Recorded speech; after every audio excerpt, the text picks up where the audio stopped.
Hey,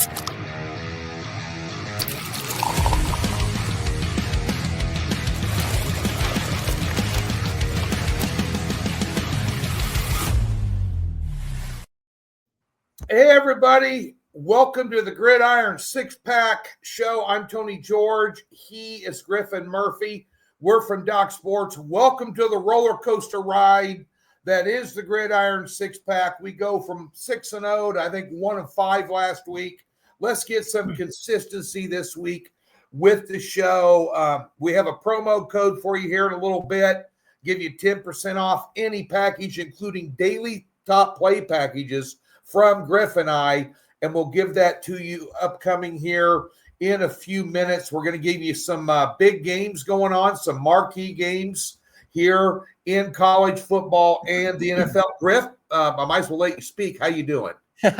I'm doing great, Tony, as always. You know, I'm ready to roll today. I've got a 7-unit in MLB as well as in the NBA. You know, we got sports action across all cylinders. Happy to be alive again, as always. So let's roll, Tony. Happy to be on the show with you, brother. Yeah, there you go, man. Well, let's get these picks going here today. We're going to give them to you right out of the gate and get you in and out and tell you how you can get some winners. You'll need to catch me on the rebound this weekend. I had my worst football weekend of the season last week and been pretty steady. So I'll bounce back this week, and I'll tell you about that at the end of the show. ACC tilt. Clemson at home laying 3.5 against Duke. Here, Griff, the total is 56. Klubnik is 50-50 to play. I think he's going to play quarterback for Clemson. He did not play last week, and SMU beat the piss out of him by 11 points in Clemson. Interesting. SMU's going to be talked about this week in a big game they've got as well. Could be on my premium card, but interesting. Duke's having a pretty good year. Clemson is not. Clemson has 3 wins. That's over Boston College, who couldn't beat a junior college team right now, over North Carolina, and Bill Belichick experiment's not working out very well. And over Troy in a game they trailed by double digits at halftime and ended up coming back and winning.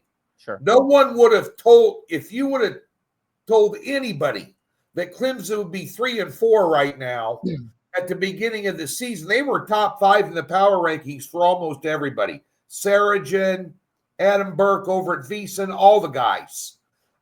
Interesting game. How do you see this one? And by the way, the Tigers are 0-4 against the spread at home. Yeah, Tony. What do you think? Absolutely, Tony. Well, the biggest thing that I've taken out of this matchup is we're 7 games into the season for both of these teams, so it's given us a really good map on how we could forecast these two teams. And I have to say, Duke, they got blown out by Illinois earlier on in the season. They lost to Tulane by a touchdown, and they got beat down by Georgia Tech in their most recent matchup. So for Duke right now, where I look at this team, they beat the living hell out of bad teams, and they're getting blown out against good teams. And then you go look at this Clemson team right now. 3.5-point spread here. They are a team that beats the hell out of bad teams in my eyes, and they contend with the good teams. So where does that put Duke? Kind of in a median, and it puts Clemson just a little bit above them, obviously beating the hell out of bad teams and competing with good teams, poised to a team that does not beat the hell out of bad teams and gets blown out by good teams. So looking at this game right now, this is going to be a tough matchup. There's nothing to take away from either of these two teams. But in this sequence, I like the home field advantage here with Dabo Swinney and the Tigers. I know Klubnik is questionable in this matchup due to his ankle injury, as mentioned, but I believe this game is going to be decided on the ground. And from a defensive standpoint, Clemson's defensive interior is much stronger than Duke's in my eyes. And I believe that comes into play here as they've showcased it against top teams this season. So in this one, Tony, I'm laying the 3.5 points here with the Clemson Tigers at home at noon on Saturday to kick this game off. Tony? Just to pile on here a little bit, yes, Duke has the better quarterback in Mensah, without question. Sure. Unbelievable quarterback. But they are 103rd on defense against the run. Now, if Clemson can finally run the ball and commit to running it, I'd buy this hook off the 3. I'd lay the 120 if I'm playing it. And that 56 comes into play on the under if they're going to try and run the football. That's exactly what I was going to follow up with you, Tony. The other thing is I lean on that under 56. I believe this is going to be a ground game type of situation. So if my play here is laying the points with Clemson, but at the same time, I also do lean that total under 56 points. But let's shift gears here. We've got Arizona State rolling into Iowa State to play the Cyclones. Cyclones laying 7 points. We have a total sitting at 49. Battle of 5 and 3s. Both of these teams come into this matchup 5 and 3 on the season. And I have to say the Cyclones now, they've dropped 3 consecutive matchups, including a home loss to BYU, which landed in a 41-27 final last week. Iowa State, they started off the year a perfect 5-0. This team has only regressed, now laying 7 points against a very solid ASU team. Tony, very curious to hear your thoughts on this one. Well, Sam Levitt's out for Arizona State. Yep. When he's in, they beat Texas Tech. Of course, they beat Texas Tech when they were unbeaten, but Texas Tech quarterback scratched Morton that morning. And Levitt wasn't supposed to play. And then he did play. And by the way, I had a 7 unit on Texas Tech because I thought their quarterback was playing, and I thought the other one wasn't. And the opposite happened. Sure. But with him in there, they should not be +7.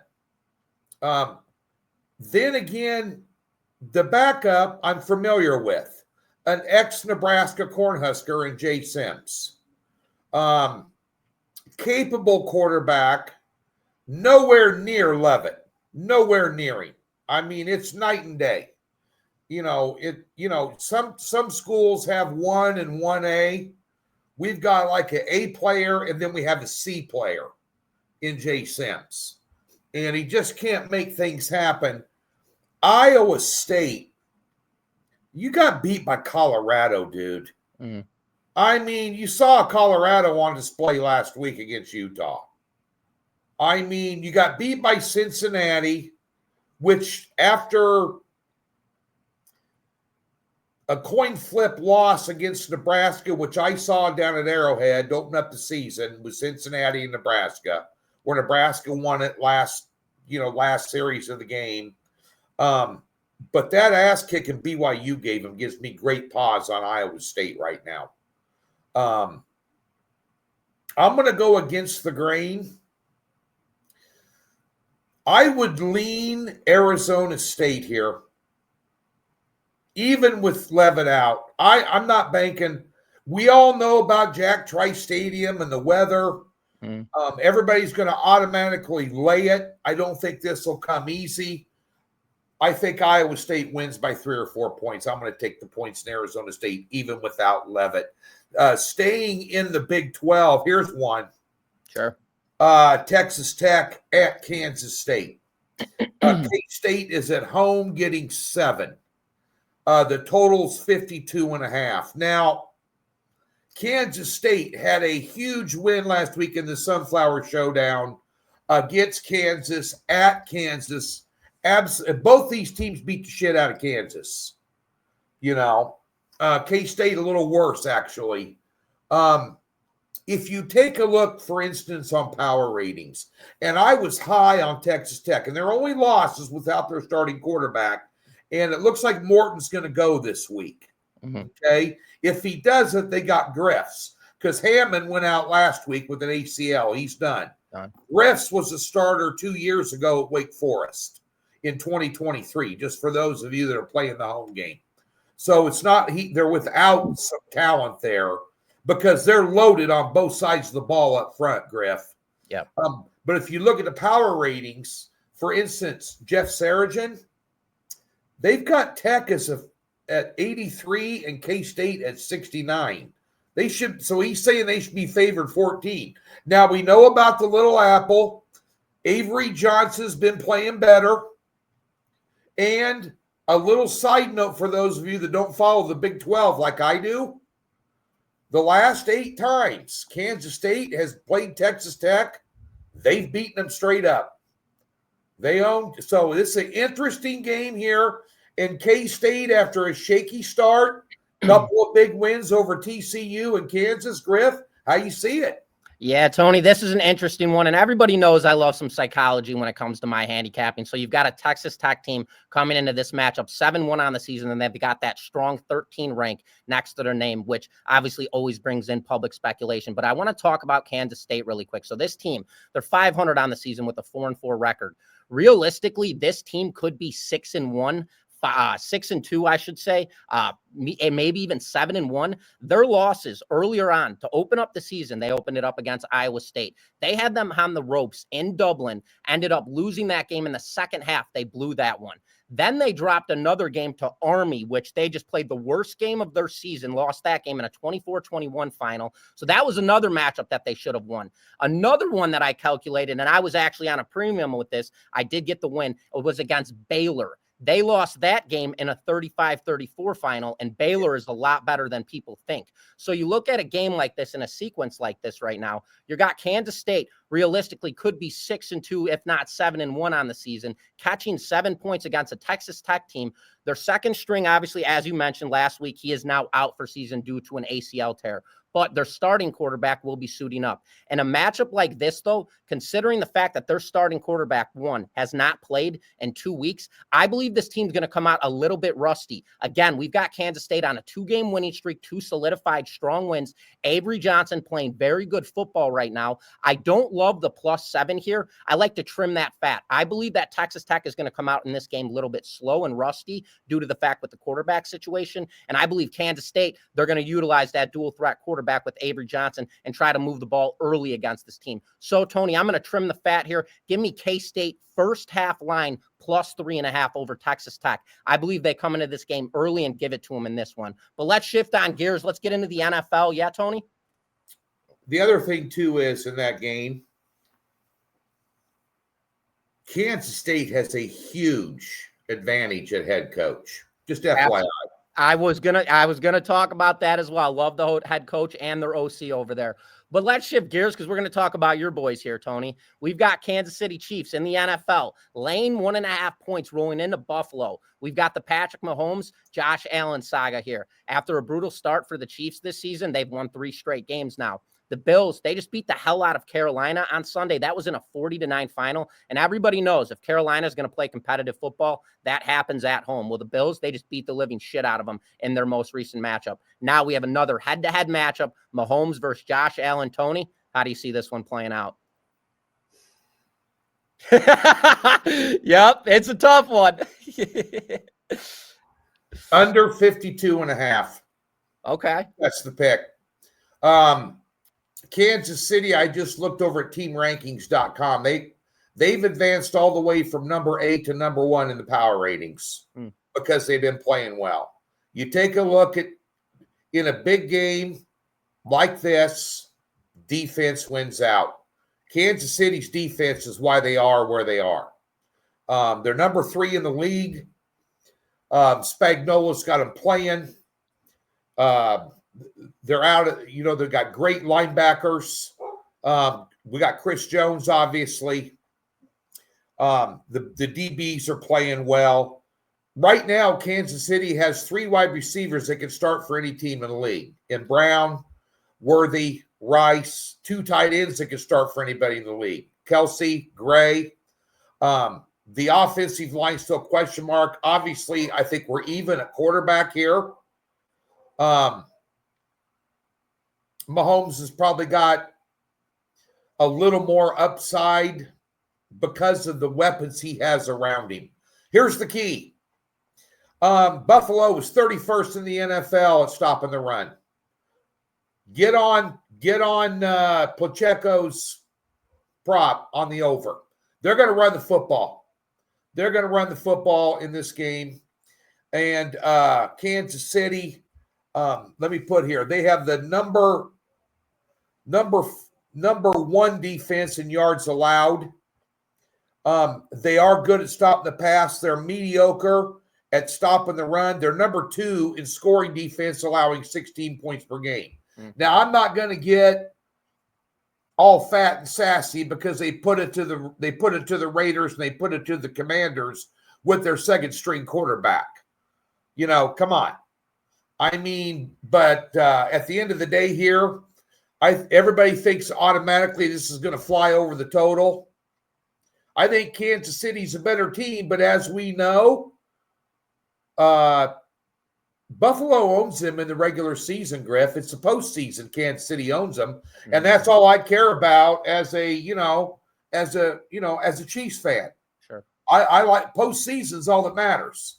It's not make or break, but Kansas City, I wouldn't lay the 1.5. I'd only bet them on the money line at -130, but I'm going to play the under 52.5.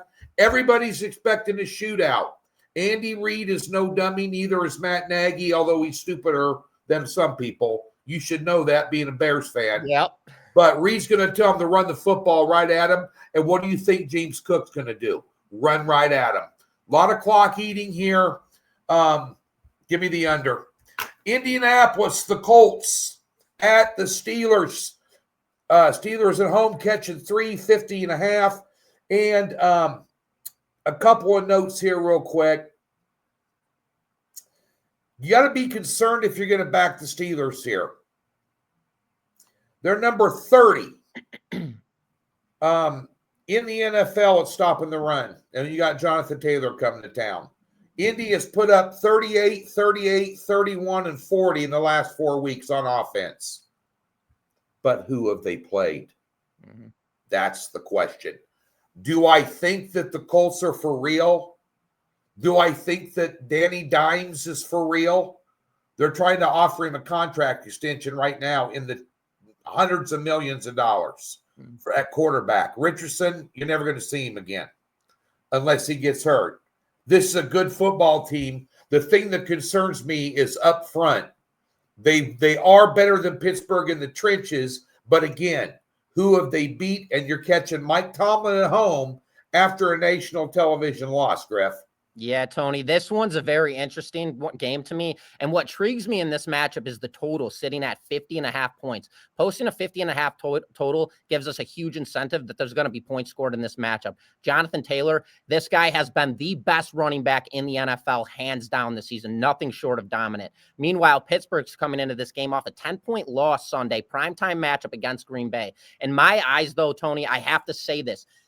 We talk about this all the time, the number. This is a bad line in my eyes. I believe Pittsburgh should be catching at least 4.5 points in this game. I'm not buying the trap here. Despite the run game with Taylor and the dominance of Daniel Jones reestablishes his entire career in a Colts uniform, based on this number alone, I am backing the Steelers. Rodgers has looked really good offensively. The offense is finally moving the chains, and I believe this is a perfect defense to slow down Jonathan Taylor. As you just talked about, they've been dominant on the run game, but who have they played? They haven't played anybody legit. I believe this is a perfect defensive status when it comes to man-to-man and this defensive interior with the Pittsburgh Steelers. Give me the Steelers here +3 in this matchup, as I believe they get the cover on a fade public play because the public is going to be hammering Indy in this matchup. So we're going to fade the public. Give me the +3 in this one. And let's get to our last segment of the show, Tony. Teaser, we've got Denver and the LA Chargers. Talk to me, Tony.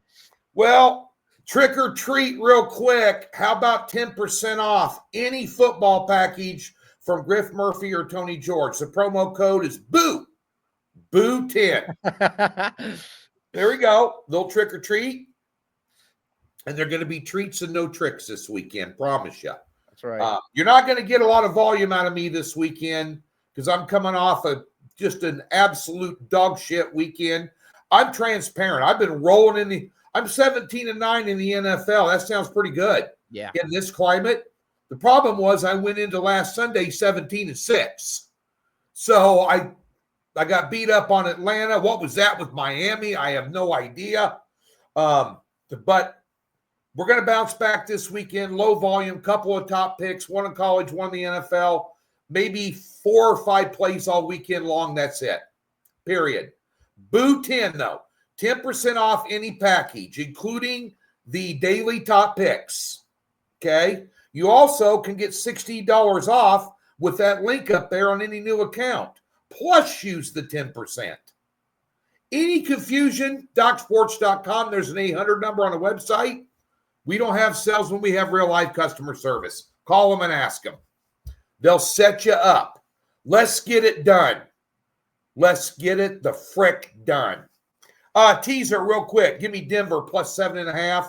Add the 6 points to the plus 1.5 over Houston. Somehow Houston got by where Sahala and the defense of the 49ers who showed up against Atlanta didn't show up against Houston last week. Houston's got a bad offensive line. Denver's got a great defensive line. Therein lies the problem. Could Houston win this game? Yeah, they can. They're coming on a little bit now. Finally got some stuff offensively going on. You think they're going to beat them by more than a touchdown? I don't think so. Denver's for real. Denver's for real. Knicks is for real. That running game with Dobbins is for real. Cortland Sutton's a stud. They got defensive players. I know Surtain is out, but Nico Collins is out too for Houston. Give me Denver up to 7.5, and give me the Chargers against the worst team in the league. Tennessee in the NFL gave up 153 yards to Jonathan Taylor last week and 525 yards overall in an NFL game. I mean, that's tease the Chargers down to minus 3.5.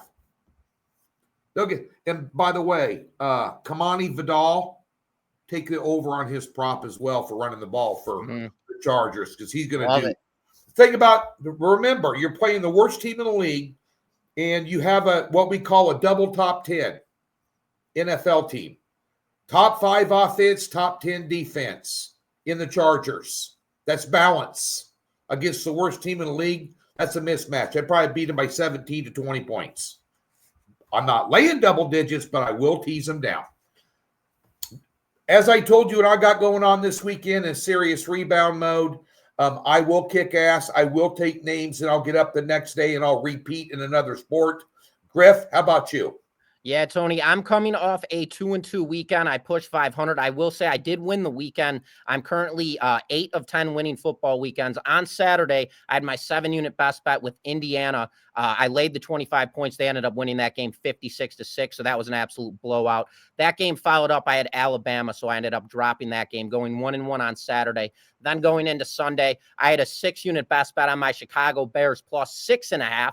That line dropped all the way to 2.5. I still failed to cover that matchup. Just a debacle of a game. Tyler Huntley looked absolutely sensational. Then I followed that game up in the afternoons with the Denver Broncos. Ended up covering that matchup in a blowout fashion. So this week, we're sticking to our guns. We're not breaking anything that's not, or trying to fix anything that's not broken. 8 of 10 winning football weekends, 25-14 on the season combined with NFL and college football for $3,980 in profit. This weekend on Saturday, I will have a 7-unit best bet. That play goes off at noon. It will roll into the 3 o'clock games. I will have a 2-pack on Saturday, part of a 7-unit best bet. Sunday, 6-unit best bet in the NFL goes off at 1 p.m. That will roll into a 2-unit selection at 4:25, and that will be my slate for this weekend. I will have 4 plays, a 7-unit and a 6-unit. 7-unit on Saturday, 6-unit on Sunday, both 2-play cards, Tony. So we are locked and loaded, ready to roll.